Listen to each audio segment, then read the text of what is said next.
क्लासा साहब, ये अभी क्योंकि आपने ईरान के ऊपर जोर दिया कि उनको they should obviously come out to the real world और उनको एक बेहतरीन सेटलमेंट करनी चाहिए, बट क्या उनकी भी क्योंकि बारहा ये जिस तरह आपने कहा है ये कहा जाता है कि नहीं उनकी एक पब्लिक पोजीशन है, उन्होंने they obviously play to the domestic audience और द गैलरी ऑल्सो। सो आपको लगता है कि इतना प्रेशर जहाँ हो, एक मुल्क जिसके ऊपर जंग मुसल्लत की गई हो वो एक ऐसी सेटलमेंट करे जिसके अंदर उसकी पब्लिक पोजीशन भी बड़ी अच्छी रहे? क्योंकि अमेरिकन प्रेसिडेंट का तो एक बीइंग द सुपर पावर आपको एक फसाड भी होता है ना कि हमने तो जो भी डील की है वो अच्छी की है और हम एक पोजीशन ऑफ स्ट्रेंथ के ऊपर है, बट क्या ईरान के लिए ये मुमकिन है कि एक अच्छी डील भी कर लेना और अगेन पब्लिक पोजीशन भी बड़ी तगड़ी रखना? ये बड़ा अहम और बड़ा मुश्किल सवाल है। मैंने कुछ दिन पहले इसी सिचुएशन पे एक ट्वीट किया था, शायद मैंने कॉलम भी लिखा दुनिया अखबार में।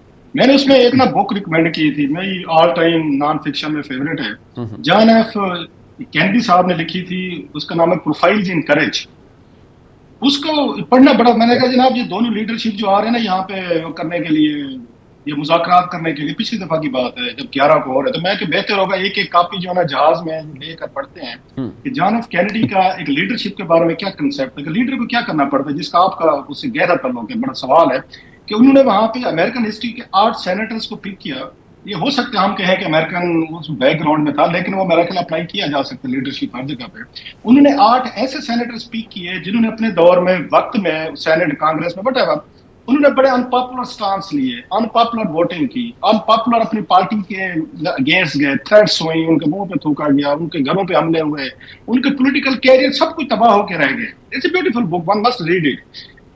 हाँ, लेकिन इसके बावजूद उन 8 सेनेटर्स ने वही कुछ किया जो उनको लगता था कि अमेरिकन इंटरेस्ट में है, वक्ती तौर पर अमेरिकन अवाम है, लोग हैं, गुस्से में है, मीडिया है। हाँ, लेकिन लॉन्ग टर्म में हम जो स्टेप्स ले रहे हैं वही कुछ होंगे। सो कहने का मतलब ये है, ईरानियन लीडरशिप ने अगर देखना है अपनी आवाम को खुश करना है तो फिर तो ये मेरा ख्याल है मुश्किल हो जाएगा कि आपको करना कि आप जाके पॉपुलर फैसले लेके दें, कहीं ना कहीं पे कुछ गिव एंड टेक करना पड़ेगा। ईरान को लगता है, जैसे बात अभी फैसला भी बता रहे थे और चिश्ती साहब भी, उन्हें लगता है कि हमने अमेरिका को फंसा लिया, लेकिन ये जहन में रखें अमेरिकन जहां भी फंसते हैं फिर वो बहुत बड़ी तबाही लाते हैं। मैं आप उसकी डिटेल में नहीं जाता, अफगानिस्तान हो, इससे पहले आप उससे पहले जापान को देख लें, इराक को देख लें, लिबिया देख लें। सो लिहाजा ये ईरान को उस स्टेज तक नहीं जाना चाहिए कि जनाब के फिर वो कहें ठीक है जी अगर ये बात है तो फिर और कोई चीज नहीं है तो हम तो फिर बड़ी तबाही करेंगे, और वो करते रहते हैं, केपेबल ऑफ इट। मैं आपको 4-5 जो बता रहा हूँ कि एक अब ये बड़े अरसे बाद अमेरिकन बैठ के मुज़ाकरात कर रहे हैं, मेरा ख्याल है इतने इसके सीरियस लेवल पे ईरान के साथ, और ईरान को इनको सीरियस लेना चाहिए, माई व्यू। बाकी आप साफ एक के जहन में ये कि हम बहुत बड़ी सुपर पावर है, हम जो चाहे कर लेते हैं, दूसरे के जहन में जी हम 5000 साल पुरानी एक सिविलाइजेशन है। अगर इतनी एरोगेंस, इतना प्राइड, इतना प्राउड दोनों मुल्कों को है तो आप बताएं फिर उनकी कौन सुलह करवा सकते हैं? बिल्कुल, मैं या मुल्क तो नहीं करवा सकते। अच्छा, last word sir, Chishti Sahab, I know sir आप you have to leave obviously towards the end. Sir क्या लगता है आपको, दोनों आ जाएं best case scenario, our role और कितना हम उनको मिला पाए, कोई इनसाइड किसी जगह करवा पाएंगे? मुनीर साहब देखिए, अभी भी बहुत बड़ी एक सेंस ऑफ प्राइड पाकिस्तानियों में ओवरऑल और पॉलिटिकल मिलिट्री लीडरशिप में होनी चाहिए, क्योंकि इतनी डाइवर्जेंट किस्म के वॉर ऑब्जेक्टिव्स थे, इतने ज्यादा डाइवर्सिफाइड, एक ऑलमोस्ट हेटियस वॉर थी ये नफरत अंगेज वॉर इसलिए बन गई थी कि आपने देखा पिछले जून में 2025 में 37 लीडर शहीद किए गए, 19 न्यूक्लियर साइंटिस्ट को चुन चुन को मारा गया, अभी 49 लीडरों को शहीद किया गया। ये लीडर सिर्फ नंबर नहीं होते, ये ऑब्वियसली एक इमोशनल कनेक्शन होते हैं पूरे लोगों का, जो 9 करोड़ लोग हैं उस मुल्क के। तो 160 बच्चियों को शहीद कर दिया गया। और मैं अक्सर एक अपनी डॉक्यूमेंट्री में एक दिन पिछले दिनों मैंने कहा था, मैं अमेरिका में गुजर रहा था एक सड़क के ऊपर, तो एक बोर्ड लगा हुआ था सड़क पर, फैज साहब ज्यादा मेरा ख्याल है मेरी बात को सपोर्ट कर पाएंगे, तो एक सड़क के ऊपर लिखा हुआ था speed limit 25 miles, deaf child area. आप दूसरे अपनी बच्ची के लिए स्पीड लिमिट कम कर रहे हैं, आप इतने सेंसिटिव हैं ह्यूमन राइट्स के और एक वैल्यूज के, और 160 बच्चियां मारने के बाद आप ब्लेम करते रहे कि पता नहीं किसने मारा है, हमें तो नहीं पता, हमने तो नहीं मारा, ईरान ने खुद मारा होगा।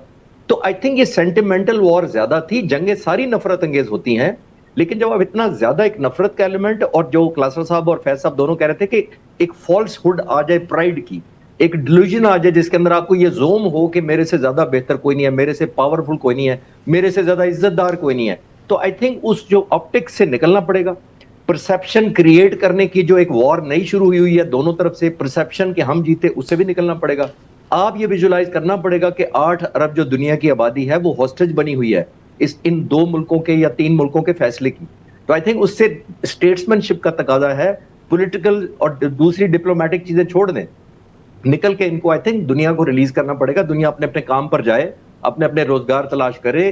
سارا آپ نے دیکھا بزنس مڈل ایسٹ میں ٹھپ ہوا ہوا ہے, اکانومی, ٹورزم پوری دنیا میں افیکٹ ہوا ہوا ہے. تو آئی تھنک یہ دیٹس دی اونلی پاسبلٹی کہ جب تک ہم آپٹکس, ڈیلوژن اور پرسپشن کی جنگ سے نہیں نکلیں گے کسی طرف نہیں جائیں گے انفارچونیٹلی. بہت شکریہ, بہت شکریہ خالد چشتی صاحب. I know you have to leave sir. میں فیض صاحب آپ سے کنٹینیو کروں گا. I want your last word and of course کلاسا صاحب, یہ جو ڈیلیوژنس کی بات کی, ایک فالس سینس آف پرائڈ کی بات کی, کیا دونوں سائڈس کو آپ سمجھتے ہیں کہ they will come out of this and finally get down to the basics, ایک اگریمنٹ ہو جائے گا, یا آپ کو لگتا ہے کہ ابھی بھی اس کے اندر بہت اسٹرانگ آرم کرنے کی کوشش کی جائے گی ایک دوسرے کو؟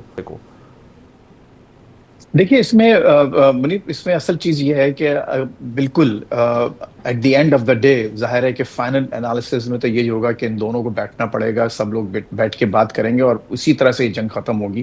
اس میں کوئی ایک آپ کو واضح سرنڈر تو کوئی کسی کا بھی نظر نہیں آئے گا. نہ ایرانین سرنڈر کریں گے فلی, اور نہ ظاہر ہے کہ امریکنز یونیلیٹرلی سرنڈر کر کے واپس آ جائیں گے. نتیجہ ایک ٹیبل پہ نکلنا ہے, اور اس کے لیے بیسٹ یہ ہے کہ ٹرمپ کو پاس اس کے اپنے جو ایڈوائزرز ہیں کچھ, اگر ان کو تھوڑی دنوں کے خاموش رکھ لیں, ان کا اسمارٹ فون اگر ان کے ہاتھ سے لے لیا جائے کچھ دنوں کے لیے, تو شاید ایک بہتر آپ کو ایک امید نظر آ سکتی ہے. اچھا دیکھیے کلاسرا صاحب نے بڑی اچھی بات کی, اور کینیڈی کی کتاب کا بھی بہت ذکر کیا, اور یہ جو ان کا بیان ہے مجھے اس کا اندازہ ہے کہ ظاہر ہے امریکہ بہت زیادہ نقصان پہنچا سکتا ہے. لیکن دیکھیے اس وقت معاملہ کلاسرا صاحب تھوڑا سا مختلف ہے کہ جاپان بھی کسی حد تک, بلکہ بہت حد تک ایک آئسولیٹڈ ایریا ہے, علاقہ ہے. لیبیا تو پوچھیے نہیں, بالکل ایک دور افتادہ علاقہ ہے. اس وقت جو آپ جہاں بیٹھے ہیں وہاں ایک بام مارنے کا مطلب یہ نہیں ہے کہ آپ صرف ایران کو نقصان پہنچا رہے ہیں. آپ جتنا, اگر فرض کیجیے خدا نہ خواستہ میرے منہ میں خاک, اور ہو سکتا ہے it's not very likely but it is likely کہ اگر وہاں نیوکلیئر اگر کچھ آپشن ایکسرسائز کرتا ہے, یا خاموشی سے ان کا معشوق وہ ایک شرارت کر دیتا ہے, کوئی ایک ٹیکٹیکل بام وغیرہ, تو وہ اس سے ایران کا تو نقصان ضرور ہوگا, اس میں کوئی شک نہیں. لیکن پوری دنیا کا بیسیکلی ایک پٹھا جسے کہتے ہیں بیٹھ جائے گا. کلاسا صاحب, یہ ابھی کیونکہ آپ نے ایران کے اوپر زور دیا کہ ان کو they should obviously come out to the real world, اور ان کو ایک بہترین سیٹلمنٹ کرنی چاہیے, بٹ کیا ان کی بھی, کیونکہ بارہا یہ جس طرح آپ نے کہا ہے, یہ کہا جاتا ہے کہ ان کی ایک پبلک پوزیشن ہے, انہوں نے دے obviously play to the domestic audience اور the gallery also. سو آپ کو لگتا ہے کہ اتنا پریشر جہاں ہو, ایک ملک جس کے اوپر جنگ مسلط کی گئی ہو, وہ ایک ایسی سیٹلمنٹ کرے جس کے اندر اس کی پبلک پوزیشن بھی بڑی اچھی رہے, کیونکہ امریکن پریزیڈنٹ کا تو ایک بینگ دا سپر پاور آپ کو ایک فساڈ بھی ہوتا ہے نا کہ ہم نے تو جو بھی ڈیل کی ہے وہ اچھی کی ہے اور ہم ایک پوزیشن آف اسٹرینتھ کے اوپر ہے. بٹ کیا ایران کے لیے یہ ممکن ہے کہ ایک اچھی ڈیل بھی کر لینا اور اگین پبلک پوزیشن بھی بڑی تگڑی رکھنا؟ یہ بڑا اہم اور بڑا مشکل سوال ہے. میں نے کچھ دن پہلے اسی سچویشن پہ کوئی ٹویٹ کیا تھا, کہ میں نے کالم بھی لکھا دنیا اخبار میں. میں نے اس میں ایک بک ریکمینڈ کی تھی, میری آل ٹائم نان فکشن میں فیوریٹ ہے, جان ایف کینیڈی صاحب نے لکھی تھی, اس کا نام ہے پروفائلز ان کریج. اس کو پڑھنا بڑا, میں نے کہا جناب یہ دونوں لیڈرشپ جو آ رہے ہیں نا یہاں پہ کرنے کے لیے, یہ مذاکرات کرنے کے لیے, پچھلی دفعہ کی بات ہے جب 11 کو ہو رہا ہے, تو میں کہ بہتر ہوگا ایک ایک کاپی جو ہے نا جہاز میں لے کر پڑھتے ہیں کہ جان ایف کینیڈی کا ایک لیڈرشپ کے بارے میں کیا کنسیپٹ ہے, کہ لیڈر کو کیا کرنا پڑتا ہے, جس کا آپ کا اس سے گہرا تعلق ہے. بڑا سوال ہے کہ انہوں نے وہاں پہ امریکن ہسٹری کے 8 سینیٹرز کو پک کیا. یہ ہو سکتا ہے ہم کہیں کہ امریکن اس بیک گراؤنڈ میں تھا, لیکن وہ امریکن اپلائی کیا جا سکتا ہے لیڈرشپ ہر جگہ پہ.